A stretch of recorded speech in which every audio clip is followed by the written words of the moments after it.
Je suis allé plus de 15 fois en Chine dans ma vie et il faut que je vous parle d'une de mes passions, la nourriture chinoise. Déjà, faut savoir que là-bas, c'est pas chacun choisit son plat. C'est tout le monde prend des plats ensemble qu'on partage au milieu d'une table ronde. Et évidemment, quand ton plat préféré arrive enfin vers toi, t'as un connard à l'opposé qui change le sens. Du coup, t'as différents profils lors d'un repas. T'as le relou. Bon, on peut tourner dans un seul sens s'il vous plaît? Le matheux.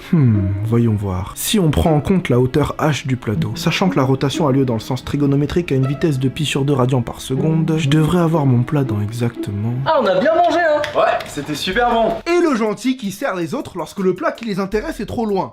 Oui, les Chinois n'ont aucune notion de quantité. Ils s'en foutent que tu vomisses après. Au contraire, si tu manges pas beaucoup, ça veut dire que t'as pas trouvé ça bon et qu'ils t'ont pas bien accueilli. Donc ils te gavent. En plus, c'est pas comme en France où t'as un budget pour t'arrêter. En Chine, la bouffe, c'est pas cher du tout. Pour le prix d'un kebab, t'as une soupe de nouilles faite par le maître chinois de la nouille. Le père de Pau, attention. Je suis déjà allé au plus prestigieux